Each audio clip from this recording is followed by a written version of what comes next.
2 drafts so far, 100% I would lean on 5-man. Having Tiny, which is one of the strongest heroes right now, who you always have good base defense. If they're sieging tier 3 towers, you have a guaranteed lockdown. You have a hero that can move around the map, do stuff. You have a burst damage. You have a way of protect the egg. And Phoenix overall just feels like a great hero, which brings you more sustain, team fight. He builds different kind of items, either a spirit vessel or a meteor hammer, so that's tower damage, something that a lot of the drafts some kind of a lack. And I think ET as a hero is very underused. Yeah. Underused because he's bad, or underused? No, underused because people still don't understand how strong he is. Yeah. Maybe this is Fog talking. Out of me. So funny. Obviously, when you have Fogged on your panel, you expect some ET love. But if he's been playing games with somebody and they're on the panel, the next day they're like, I think ET is a little bit undervalued right now in the current meta. Like, you can always tell who's played with Fogged recently on the panel. But I do want to hear a little bit more about that as we see a Storm alongside it now. Well, why do you think that the ET is undervalued?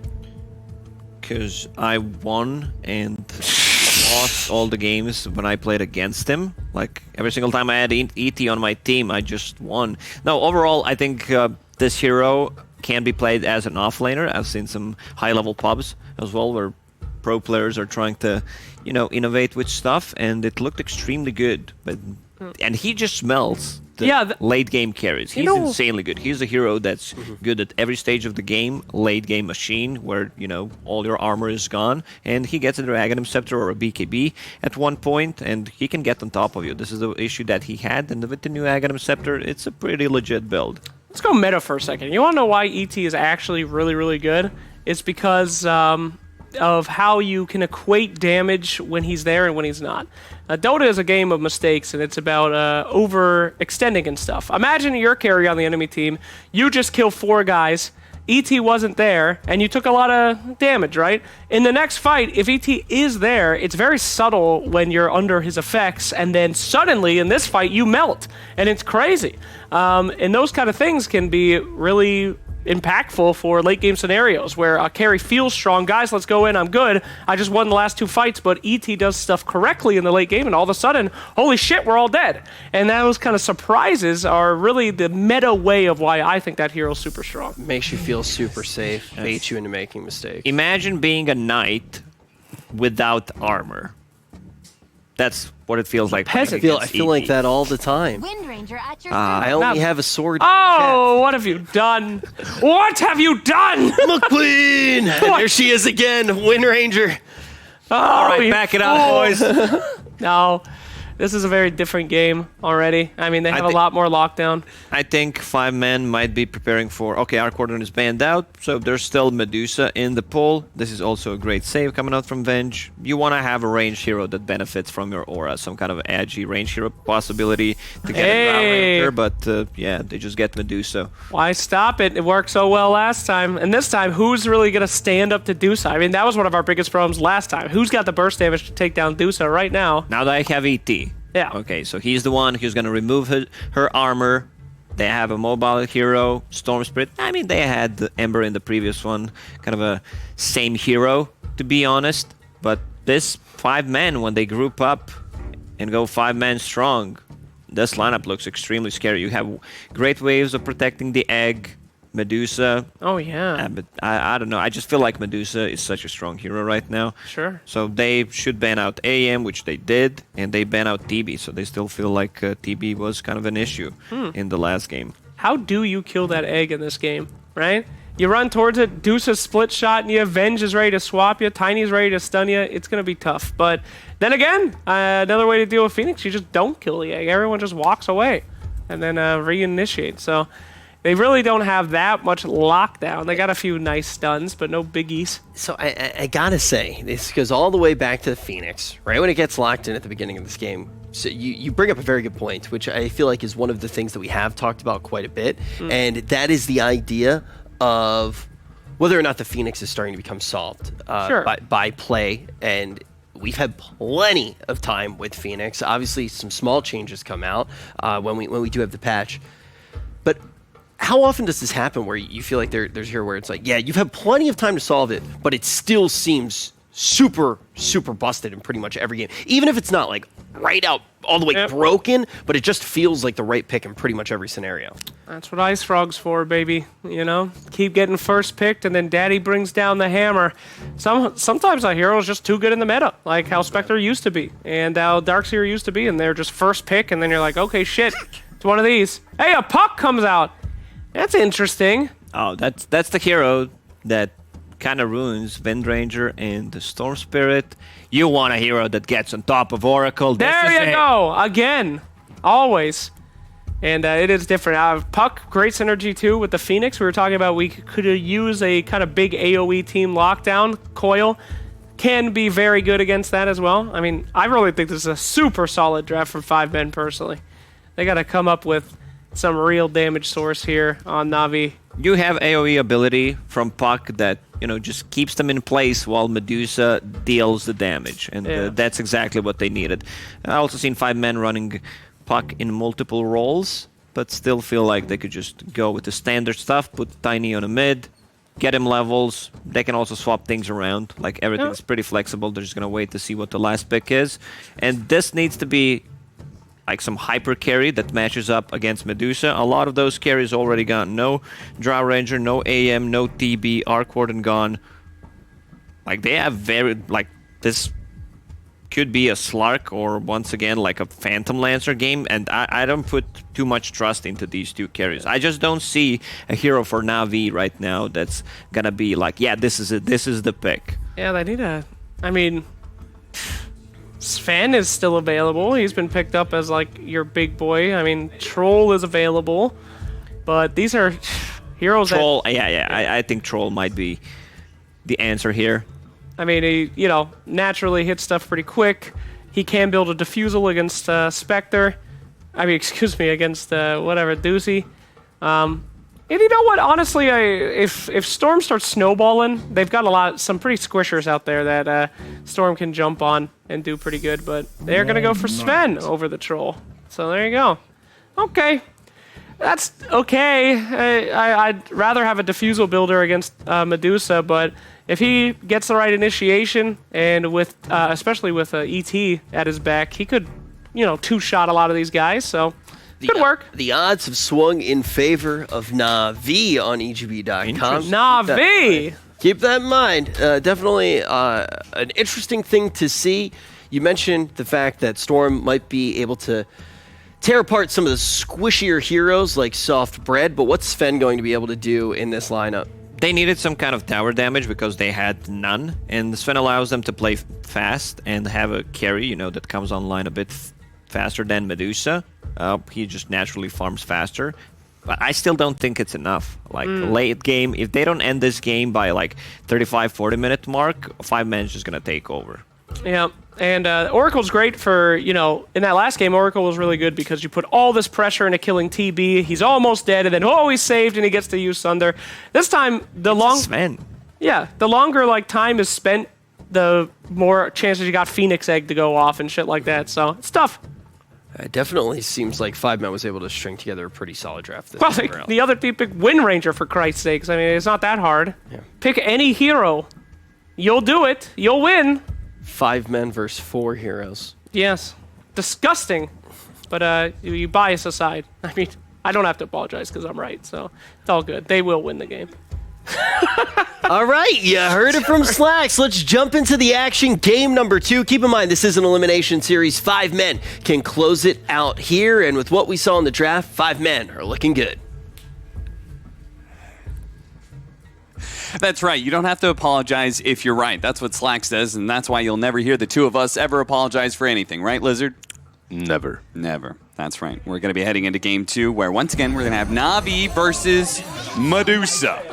And did they do a better job countering the Medusa, Lizard? Because it seems our analysts think they did a worse job countering the Medusa than last time. Well, they have some different combos running here, right? Pasha will be playing the Windranger actually, so not only will that range creep be played again by NaVi, it will be on the position 3 offlane position, so they even promoted it. They were like, immersion. The problem is, you just didn't have enough farm. Let's give him some more. In some ways, I actually agree with that. in the fact that a 4-position Wind Ranger becomes a shackle bot, right? A core Wind Ranger can actually put out some damage, and focus fire becomes a real threat. So I can agree with that. As Flax would prefer a 5-position Wind Ranger, of course. Less farm on this hero, the better. Look at him. He's going for double null as well early on. Will help you with the damage in the laning stage. And like you said, remember when MKB got initially buffed? Like every game had Wind Ranger. Yeah. Every single game in pubs had Wind Ranger rushing that MKB and just dominating the game. And yeah, I agree completely. If you find your items early enough, like this Wind Ranger can become your solo pick-off potential hero. Just find anyone and kill him in that shackle shot. The problem is still, though, NaVi, they're on a timer. Like, you are playing versus this sick combo of Medusa plus Phoenix. That's scary to play into. Yep. Medusa plus Phoenix, Vengeful Spirit plus Medusa. That's another really good combo. Puck and Phoenix as well. Puck and Medusa. The synergies never stop on the side of 5-man. Yeah, 5-man did a really good job building around their Medusa for this lineup. I think their lineup looks so scary. And we actually saw NaVi manage to beat an Anti-Mage with their Medusa. And that didn't work. We just saw it beat a TB. Now we're going to see it up against Sven, which I don't think is better than a TB in the individual matchup. And I also am not convinced that Sven's going to be super good in this game either, because of one very important thing. I think that Evil Geniuses showed how to deal with core Sven when you get an Aghanim Scepter, and that's Blink Daggers. Blink Daggers, and if you don't have Blink Daggers, when you look at 5-man, they have some heroes as well that can work versus it. You have the Svenge with the swap, you have Puck with phase shift. That's definitely what I said. And you have Medusa. Just be glad you made that slip up when you're casting NaVi versus 5-man and not some other team. That could land you in a bad clip territory. Yeah, I've been able to dodge that for now, but eventually I'm afraid everyone gets it. Yeah. You can't stay away from that one. Overall, what Sven has got going for him in this game, you have that Oracle that will be helping you out versus Phoenix in the lane. It's pretty good to purge off the Fire Spirits, if nothing else, and all of his dot damage. Obviously, you have the ET with the minus armor. That's going to be very strong for you. When you get on top of these targets, ET will help you out, and you come online a little bit faster than the TB. So that's kind of cute, but besides that, I still value this Medusa quite a lot for 5-man. So what are the good parts about NaVi's lineup? I was just trying to name them. sorry. Going up into like, what is? I meant more. What is their mid-game plan, sort of deal? Okay, so this Storm could potentially have a decent game. You are playing versus a Puck, right? But you should be able to get on top of, let's say, this Phoenix and Medusa early on. So you will have those rotations. And your reliable disables are a little bit easier to execute this time around than in that last game. So you will be able to jump on top of Ace and keep him contained. Even if he uses his ulti, then you can follow up with Immersion, with the Earth Split, obviously, which can come in handy, and the Echo Stomp as well. So it definitely feels like a lineup where they're going to be able to play a lot more mobile, and that is one way to deal with the Medusa, right? Ignore her and go for everybody else, essentially. The thing is, though, this lineup of 5-man is, in my eyes, is just so well-rounded. It's so strong. Even if you do go on one target, you have the save, you have the swap from Vengeful, and then you have the counter-initiation either by the Puck or the Phoenix or the Tiny or the Medusa ulti. I'm biased towards their draft, definitely. Yeah. Zibe diving away. Oh, caught the Storm Spirit. That's going to be your first blood. Misery, he's been roaming back and forth from top to mid quite a lot, but he finally found his opening to be able to not only get a kill, but also secure the power rune here for Puck. So that's going to be pretty important. Doesn't have his bottle yet, but still is important to be able to grab that. Yeah, maybe Misery's not going to stick around at all. He's like, whatever. Surprised that Puck didn't. Okay, he went back mid. Now he's going to go and take that rune, most certainly. Actually missed. One lasted. He got the other one, so it's fine. You just don't want to give it to Storm, right? That's the biggest thing. You don't have a bottle. You won't benefit a whole lot out of it, but you don't want to give Storm a DD or something similar that lets him get back into the lane. Phoenix with the 4 branches Tranquils. Let's say both times they've done pretty well in lane against the Medusa. You could see reflected in the CS board, this Wind Ranger's getting really good free farm, and the Medusa not quite up there next to the Sven when it comes to CS. Yeah, Medusa Vengeful isn't really the strongest lane in the game. Yeah. And if Elder Titan finds a couple of stacks, if he makes a couple of stacks and then he comes in with that Astral Spirit, he can really go deep into them. He can deal that damage. Right now he has plus 73, but is unable to actually use it. Fighting over the hard camp. Pasha does a good job of sniping most of that CS. Ace got very little with his Mystic Snake. I'm just looking forward at this game, and I'm hoping that Pasha, like, I'm a little bit biased towards 5-man's draft, but I'm a little bit biased towards Wind Ranger just because I want to see Slacks cry.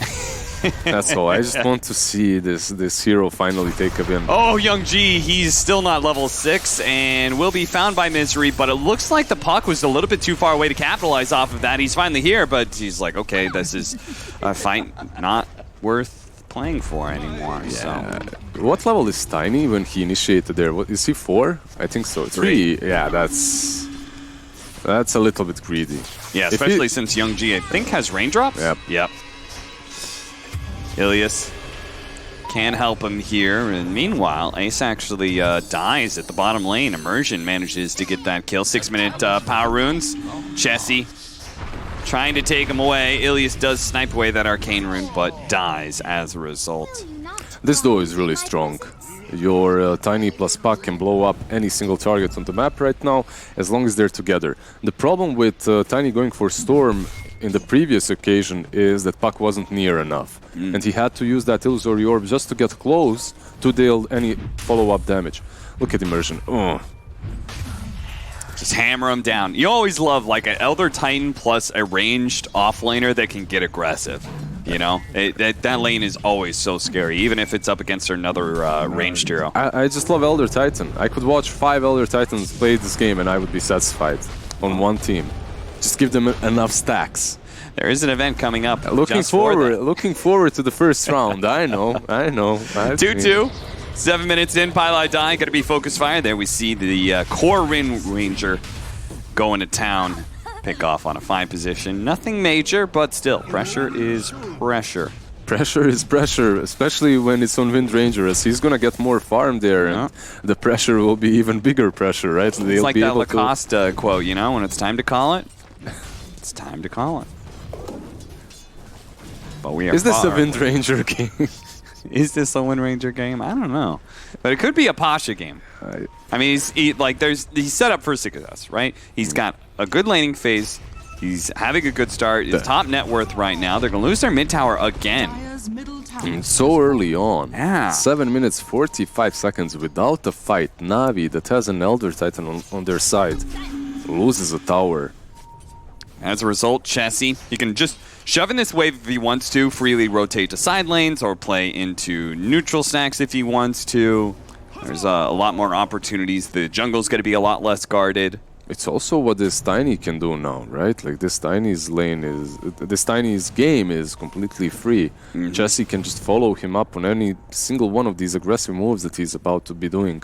Can we see the camp stacked here for NaVi as we take a quick look at the odds? But every single time I see neutral camp around here, it's been stacked up, and that is something that 5men also noticed and also going to take advantage of. They take away this triple hard camp stack, which is really big. Got a neutral item out of it as well. But if they lose their puck, it may not be worth it. He jumps away to the silence here, tries to dodge a little bit more. He's got an orb, but he can't jump down to low ground fast enough. Yeah. He used a lot of those spells, right, to clear the camp. Because of that, he doesn't have the Illusory Orb on time, and they get him. Still, if you're 5 men, I don't think you're too sad. You did lose the puck, but you took, what, a triple stack? Yeah. Hard camp, and I believe medium camp was also stacked maybe once. I have no doubt a triple stack is worth more golden experience total than just a puck kill. And it's also slowing down the Sven, right? That's your big idea. That's your big move here.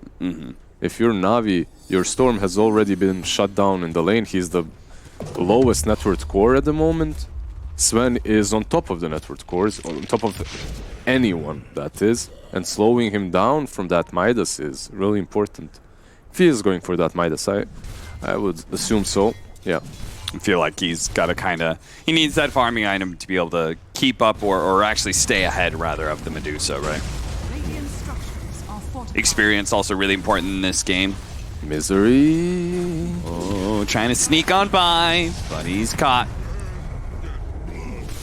And this should be a tier 1 as well for NaVi, and that's where this Sven does come into play. Even though he doesn't have his Midas, he realizes, okay, I actually need to start making moves on the map. And I don't think that this is in particular to the hero. This is, I believe, more in particular to the state of the game, in which your storm has been shut down, you need to make some space for him. That's why you're using God's Strength to pressure towers and not to farm Ancients. You have to react like that to most of your games and play accordingly. Nice invasion there from Chessie. Gets 3 bounty runes for 5 men. And meanwhile, top lane, they were trying to pressure that tower a bit, but Pasha positions himself to defend it. So they're going to try and keep that safe lane tower advantage that they currently hold. Yeah. The problem is you do have all your ultis on the side of 5 men. Well, important ones, Phoenix and Puck. So defending this tower might be difficult. I actually love what Zibe is doing on his Phoenix. I believe that's a Yule's build. First, yeah, it is.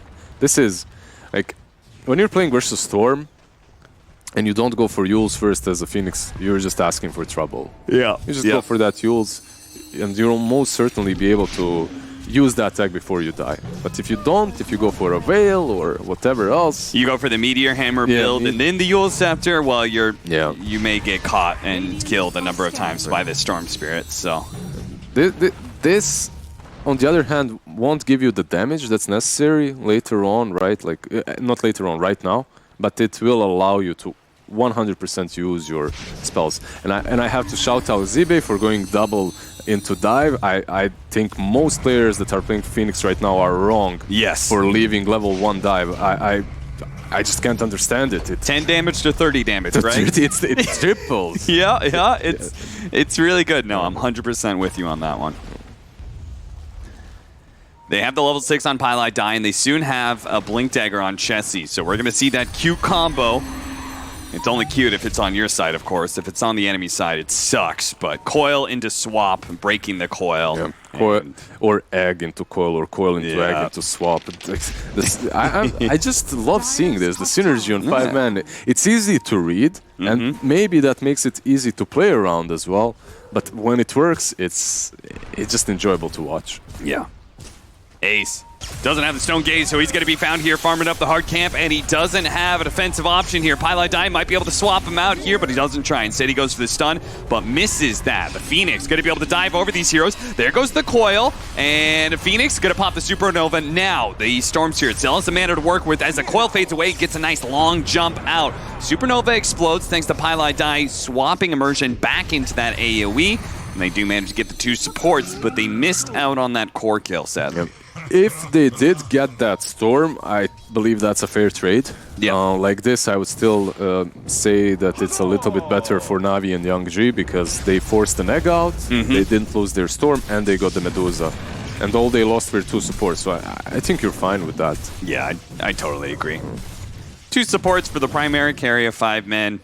Put a bunch of abilities on cooldown. Crystallize is just farming up this entire time while the Medusa is spending time in the graveyard. That's only one bad thing off of all of that, right? Jesse did get a lot of net worth, and now he has that Blink Dagger. Yeah. And he's activated. 13 minutes in, he can do his moves on the map. Together, going to run around with Misery. They're just going to be a kill combo, and this is going to be sad part of Wind Ranger as a core.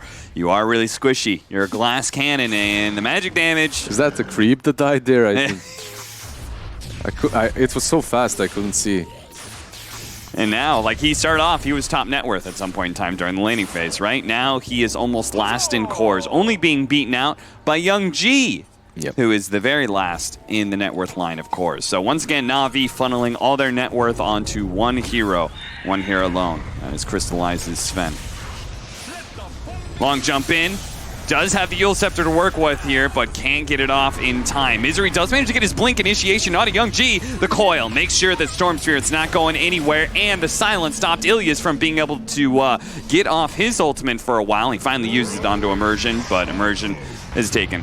I thought he had taken too much damage, but there's certainly too much chase coming out from 5 minutes. That was almost so bad if you survived, because if you noticed, they used the swap on him, but it was from one end of the Dream Coil to the other, so they didn't break it actually. But overall, 5 men, now they don't even use that egg, and they kill Storm and they kill Elder Titan. This time around, it's a much better trade for them. The coil has been utilized, but if you're Navi, you're not happy because your Storm, that's supposed to be having a little bit better of a game, is having anything but. My question is, how did Misery get this Blink Dagger so quick? Yeah. That right? we didn't mention, because the first initiation with the Puck Blink was also the first initiation with the Tinies. Yeah. It's killing Storm, I guess. Yeah, like he had that one successful rotation, and then he was part of some other kills. They got that tower. Yeah, maybe it was just a combination of like being around for hero kills, and then these early tower kills do a lot for supports. Yeah. Look, he's going to have that veil already, so well, not already, but in like what, 300 gold. Yeah, that opens up different possibilities for this Puck to go for as well. He doesn't have to get it. He can get Yules or any defensive item before Storm gets that Orchid. Yules is the build-up. So it's really good for them. Overall, I love the Veil because it benefits their team quite a bit. The Puck, the Phoenix, they synergize not only with heroes but with the item builds that they're going for.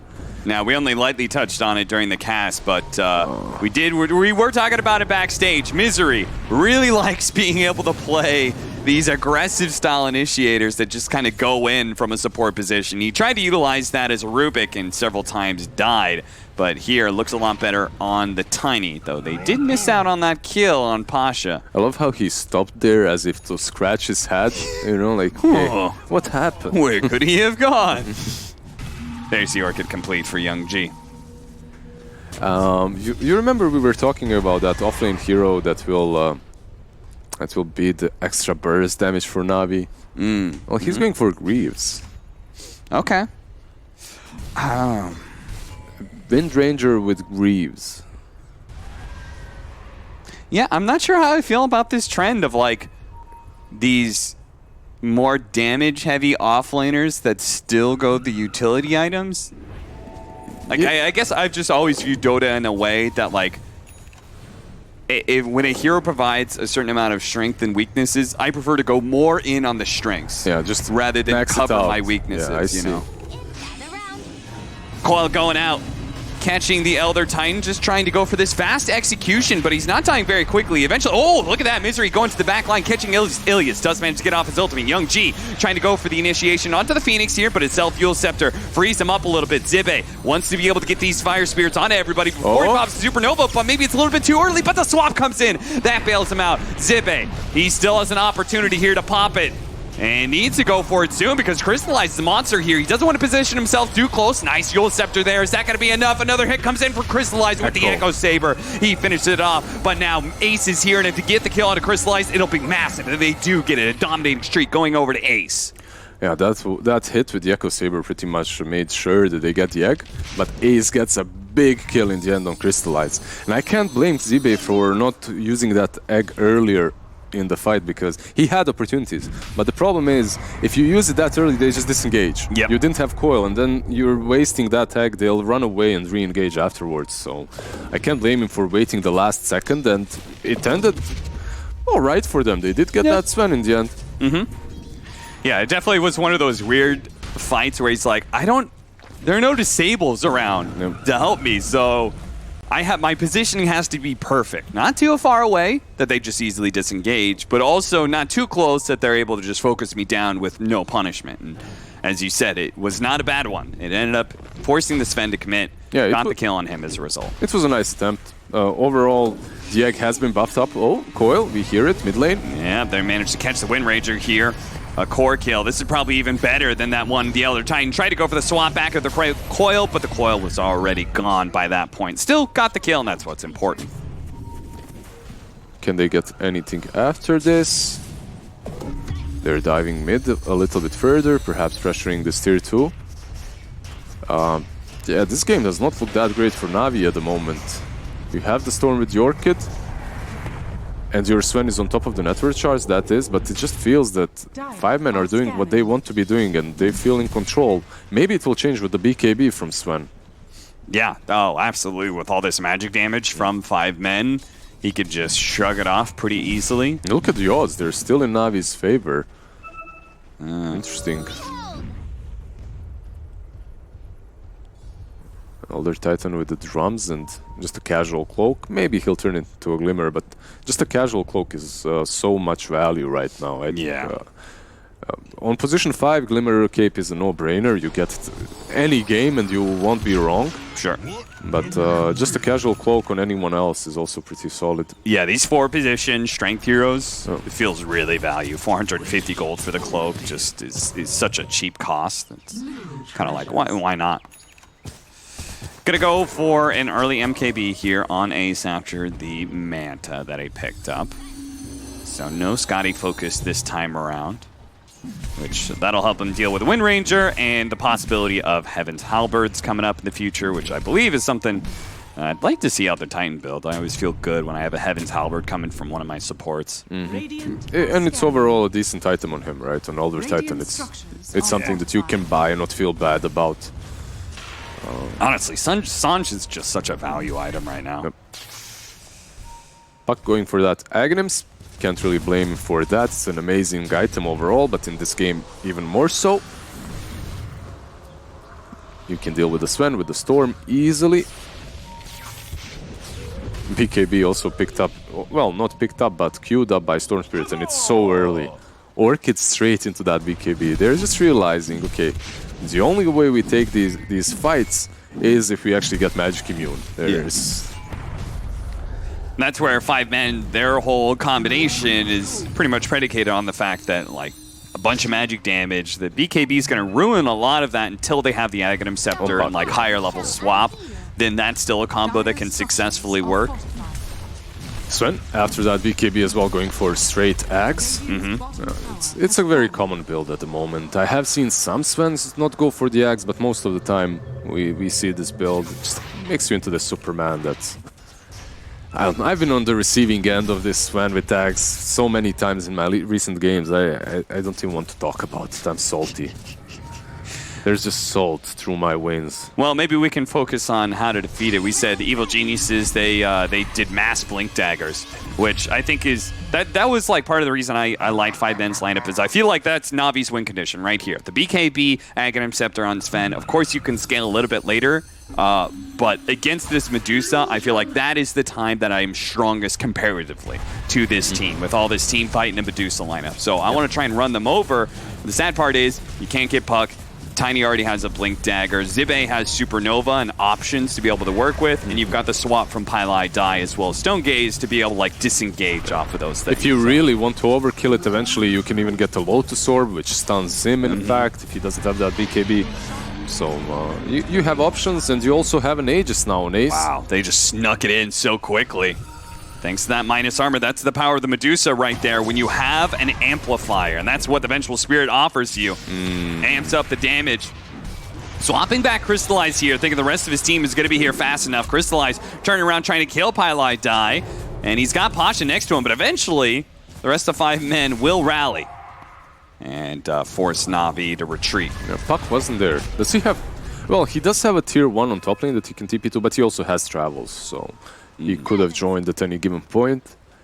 You did force the whole majority of Navi towards this top lane now. Top lane where you want to fight. And you also have Aegis. So you're in a really good spot. Navi now have to decide, do we fight here or do we just run away from this tower? Waste our time running towards mid and bottom. And while you're making that decision, the Puck's pushing in that bottom lane, getting a lot of extra farm while you're on Navi's side is just kind of stalled out. And he will still be able to, as you said, join the team fight, especially if they have Glyph. They don't, but... Yeah, it looks like 5 men also decided to back off a little bit. You can chill for now. Smoke up from Navi. It's their turn to see if they can get aggressive, see if they can find 5 men out of position anywhere. They're going to go up into the triangle, run into the Medusa now. Ace Tries to get off, and he does. Stone Gaze goes down as the Storm Hammer hits him, and Chessie is going to try and make his initiation. Coil only onto one. Meanwhile, Young G goes straight for the backline of the Vengeful Spirit, takes him out. Misery makes his entrance known as he tries to go for the kill on Ilias, but fails to do so. Missed out kill on the 5 position means Ilias may still be able to bail out Crystallize here. Needs it last second. He gets it. The Supernova goes down. They're going to quickly focus it, but it looks like Crystallize has taken so much damage. He's definitely going to pop here, so it's up to the Storm Spirit to get out. And a Yule Scepter stops him. He's got no mana to work with. He'll turn around and maybe try and kill Chessie here, but otherwise he's just going to get kited around and eventually killed. That Vengeful Spirit, man, like it's so many times I see it get kills, like you just ignore it a little bit. You don't, like you see it, and you don't really, your brain doesn't compute. You don't expect that damage coming from the illusion that Vengeful leaves upon death. But a really good fight overall for 5 men. That egg came in clutch, forcing Sven to continue hitting it. Meanwhile, Ace just does what Ace loves to do. It's stand and hit. Use one spell, literally, throughout the whole fight, and just stand in place. Yep. Now he's got the level 20 Stone Gaze duration, which I find is it doesn't sound like a ton, but it is actually so much more. You could potentially double Stone Gaze people if they, from the very start, stare into it and then stare into it again. It just means more free time that you're running away. And with Medusa, one of the biggest buffs of Medusa a few patches back was that all that extra movement speed you got, right? Yeah. When you think about these talents that add seconds on spell, stop thinking about the whole game and start thinking about a team fight, right? How long does a team fight usually last? And then suddenly, when you put it in perspective, it looks much better, right? Yeah, absolutely. Maybe you do some like, okay, what is Deuce's DPS at that point in time? What is 2 seconds of her, extra time swinging on people? What does that equate to? It's usually a kill, right? It's usually that one extra point of damage that you need to take someone down. Agnim's also completed on Puck, but on Crystallize too. The Sven's got it. Here we go. I think this is the peak. This is where Na'Vi needs to be able to break 5 men down, defeat this 8,000 net worth lead, start taking down some of these towers. They've got the level 20 talent, the minus Stormhammer cooldown. They've got this Aghanim Scepter. This is everything they have. They need to be able to win this fight. But Zibe's already made his entrance with the Supernova, and they can't actually turn and stop it because the Stone Gaze, they're stuck in the coil. They can't run away. They're stuck in the Stone Gaze. They can't kill the egg. It's a triple threat, Lizard. And the triple threat, they'll quickly lose the team fight too. And it looks like they're going to be losing everybody here. They're all going to get caught. He tries to go for the kill on Tiny. Does manage to get him with the Storm Hammer. But Crystallize, he's going to be chased down to the ends of the earth. All he can really do is look for opportunities, I think, to try and get a kill. Silenced up. Hoping for a Storm Hammer stun. Quickly dodged. Is the rest of his team coming in? They're here soon. Zibe's finally here, and that should do it. All they need is a little bit of Supernova action. Nice little cheeky play there, trying to catch Chessie by stunning onto the Venge Spirit illusion. Ace, meanwhile, is just running down mid. It was a nice attempt, but Ace, he has his eyes on the prize. He's just going for objectives. And what a perfect execution from 5 men. You saw Ace, he's stepping in, and it looks kind of bad because he's stepping in right next to Sven and he's under vision. They're trying to catch Ace. They know it's like a good timing to go on him. He just lost his Aegis. He's a bit separated right now. But can they do it without their heroes? Oh no, the Coil came back up. And now the Storm Spirit snaps and he just dies. And Na'Vi, I think they're done for, Lizard. That looks like the move of desperation leading into frustration. They call it. That is exactly what it is. GG is called. Game Navi's over. Done with this. The triple threat of 5 men. When you said it, it sounded like WWE or something for me. The triple threat. Smackdown. They were indeed smacked down pretty hard.